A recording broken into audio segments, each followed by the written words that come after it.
Emplumada, Quetzalcóatl. Uno de los dioses principales de la mitología tolteca, mexica, azteca, protagonista del mito de los cinco soles y uno de los hermanos principales que nacieron después de los primeros. Así como su hermano Tezcatlipoca, Quetzalcóatl, como antes mencioné, fue de los protagonistas del mito de los cinco soles. Pero algo muy curioso entre estas dos divinidades es que hay versiones donde se cree que son una misma, que Quetzalcóatl da vida a la versión benevolente, la parte de ella que es buena, que cuida del ser humano, de la vida, que es sabio, que crea, mientras que del otro lado Tezcatlipoca invoca la parte de la crueldad, de la guerra, de la muerte, de la destrucción, que hace lo que sea necesario para poder lograr sus objetivos. Y esto se ve, si bien claramente estos personajes no son planos, entonces sí tienen momentos donde se pueden llegar a contradecir, que Quetzalcóatl tiene demasiado de su hermano que es demasiado sospechoso, justamente llegando a conclusiones de algunos autores que son la misma entidad, ¿no? ¿Y por qué esto es importante? Porque más adelante veremos momentos donde aparentemente la tentación de Tezcatlipoca mueve a Quetzalcóatl, pero quizás no sea la tentación de Tezcatlipoca, sino la misma ambición de Quetzalcóatl. Pero bueno, llegaremos a eso más adelante, un poquito más adelante. Ahorita hablaremos de cómo es que él, al crear a la humanidad, siendo el Dios creador, amaba tanto su creación que quiso gobernarlos. Así como hizo Ra durante 2000 años siendo el faraón de Egipto, Quetzalcóatl bajó al reino de los mortales, instauró su templo, instaló su religión y se hizo sacerdote. ¿Y por qué no rey? Se preguntarán. Porque él quiso ser el rey espiritual. Y no hay mejor definición de eso que ser un sacerdote de una ciudad. Pero ¿por qué una ciudad? Porque en esos tiempos no existía. Quetzalcóatl es el dios del progreso también. Y de esta manera es que hizo que los pueblos de Mesoamérica dejaran de ser nómadas, por lo menos los que estaban cerca de él y quienes decidieron seguir todavía su culto.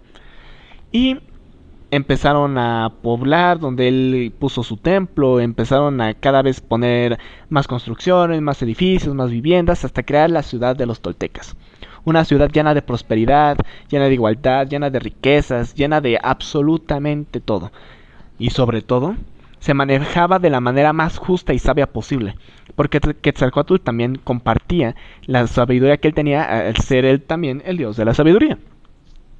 Pero Tezcatlipoca, o él mismo, si lo vemos en otra versión, se engatusó, se engañó, haciendo que éste se embriagara, que cayera en el erotismo y de esta manera rompiendo sus votos.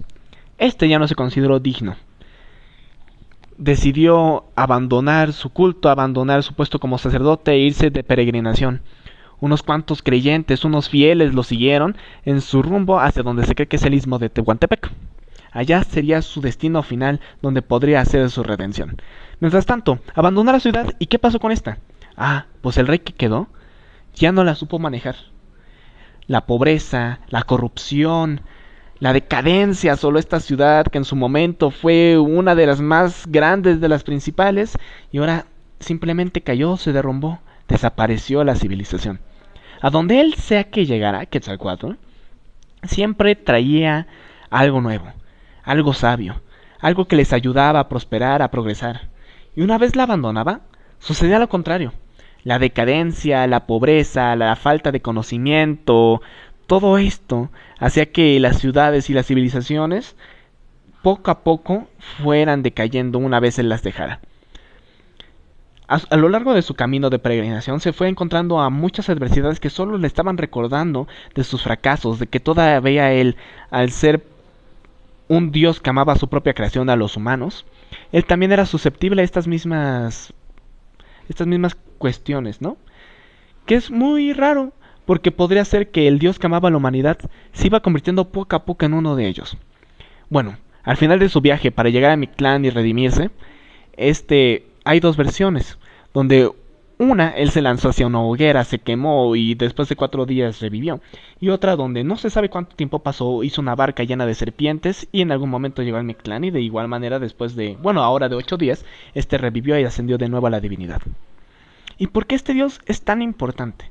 Bueno, ya sabemos que es el dios de la creación, de los talentos, del fuego también, pero sobre todo es el dios del progreso.